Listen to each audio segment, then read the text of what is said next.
Avez-vous remarqué que tout devient de plus en plus cher? L'année dernière, mon sac de riz préféré coûtait environ $20. Cette année, le même sac, la même marque, coûte maintenant $26. Au début, je pensais que le magasin avait simplement augmenté ses prix. Mais ensuite, j'ai réalisé que cela se produit partout. C'est comme si tous les vendeurs s'étaient réunis et avaient décidé d'augmenter les prix en même temps. Ou peut-être vous demandez-vous pourquoi l'argent perd de la valeur avec le temps. C'est justement le sujet de la vidéo d'aujourd'hui, l'inflation. À la fin de cette vidéo, vous comprendrez ce qu'est réellement l'inflation, pourquoi elle se produit et comment vous pouvez vous en protéger. Et croyez-moi, une fois que vous aurez compris cela, vous ne verrez plus jamais l'argent de la même façon. 1. Qu'est-ce que l'inflation? Commençons simplement. L'inflation signifie que les prix augmentent au fil du temps et à mesure qu'ils augmentent, la valeur de votre argent diminue, c'est-à-dire que votre argent achète moins. Voyez les choses ainsi. Imaginez que vous entrez dans votre boulangerie préférée avec $5. L'année dernière, cela vous achetait 5 pâtés à la viande. Cette année, les mêmes $5 ne vous en achètent plus que 3. Rien n'a changé, sauf les prix. Donc même si vous avez toujours la même somme d'argent, elle vous permet d'acheter moins de choses. C'est ça, l'inflation. Ou imaginez que votre argent soit comme de la glace. Chaque année qui passe, l'inflation agit comme la chaleur qui la fait fondre lentement. Plus vous le gardez sans l'utiliser ou l'investir, plus sa valeur diminue. Mais pourquoi cette fonte a-t-elle lieu? Pourquoi les prix augmentent-ils au départ? Parlons-en maintenant. Et cette partie pourrait bien vous surprendre. D'art 2. Pourquoi l'inflation se produit-elle? Il n'y a pas qu'une seule raison. L'inflation peut se produire pour plusieurs causes principales, et vous les observez souvent dans la vie quotidienne. Commençons par la première. A. L'inflation par la demande. Trop d'argent pour trop peu de biens. Pour mieux comprendre, prenons cet exemple. Imaginez ceci. Il y a une entreprise de production de téléphones dans votre ville. Elle vient de fabriquer un nouveau smartphone à $100 et tout le monde le veut. Mais l'entreprise n'en a produit qu'un nombre limité, disons 10. Les gens se disent alors que la seule façon de l'obtenir en premier est de payer plus. Ils commencent donc à offrir davantage. Le magasin s'en rend compte et boum, il augmente le prix. C'est ce qu'on appelle l'inflation par la demande. Quand la demande est forte, mais que l'offre est faible. C'est comme trop de gens qui courent après trop peu de produits. Vous avez probablement déjà vu cela pendant les périodes de fête. Juste avant Noël ou le Nouvel An, les prix des aliments montent soudainement. Non pas parce qu'ils sont devenus meilleurs, mais simplement parce que tout le monde veut acheter en même temps. Voilà une première raison. Mais parfois, les prix augmentent non pas parce que les gens achètent plus, mais parce que la fabrication des produits devient plus chère. Voyons maintenant la deuxième raison, qui touche presque tout ce que nous achetons. B. L'inflation par les coûts, quand il devient plus cher de produire. Imaginez que vous possédiez une boulangerie. Vous faites du pain délicieux chaque matin et chaque miche vous coûte $1 à produire, incluant la farine, le sucre, le gaz et la main-d'œuvre. Vous la vendez $2 pour faire $1 de profit. Puis, un jour, le prix de la farine et du gaz augmente. Désormais, votre coût par miche passe à $2. Si vous continuez à vendre au même prix, vous ne ferez plus de profit. Que faites-vous? Vous augmentez le prix du pain pour ne pas perdre. C'est l'inflation par les coûts, quand les coûts de production augmentent et que les entreprises répercutent ces hausses sur les consommateurs. Nous voyons cela chaque fois que le prix du carburant augmente.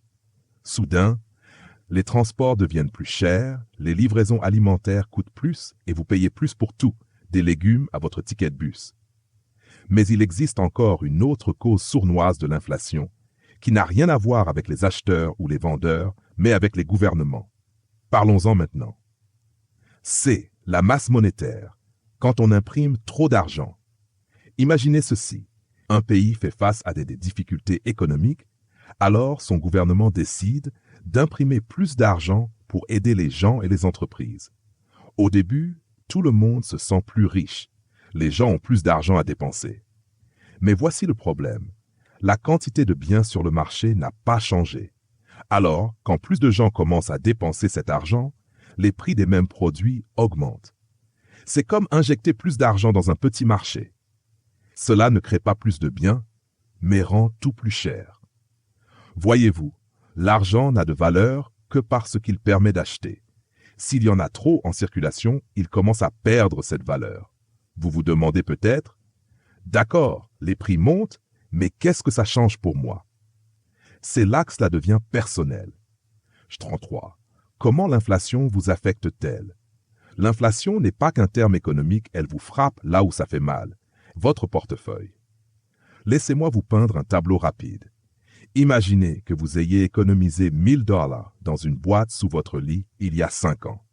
À l'époque, cet argent pouvait payer votre loyer, vous nourrir pendant un mois, et il vous restait encore un peu. Aujourd'hui, vous ouvrez cette boîte. L'argent est toujours là, 1 000 $. Mais quand vous essayez de le dépenser, il ne couvre même pas la moitié de ce qu'il couvrait avant. C'est l'inflation qui vous vole en silence.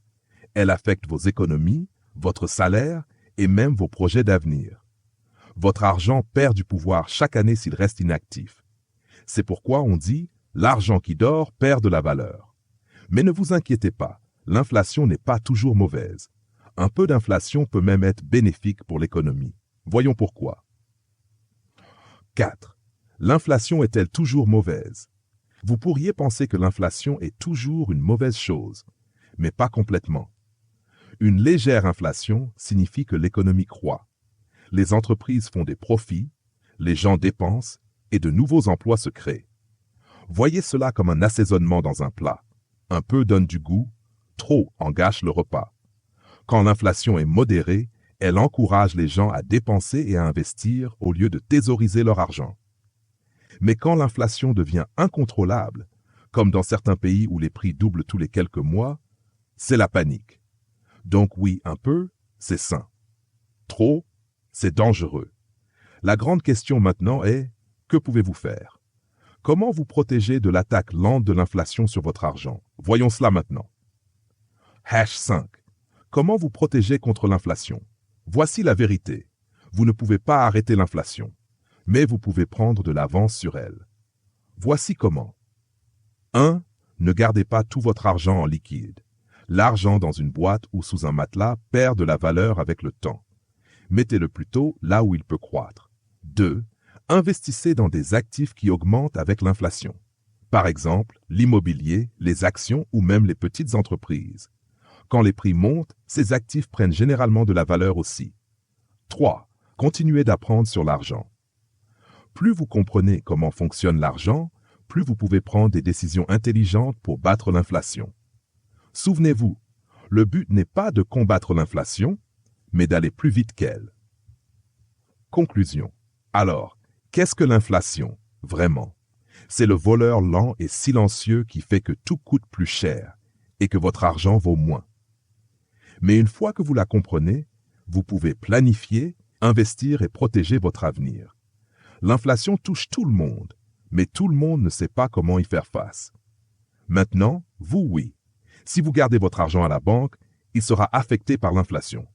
Pour éviter que l'inflation n'érode votre argent, regardez la prochaine vidéo pour apprendre à investir.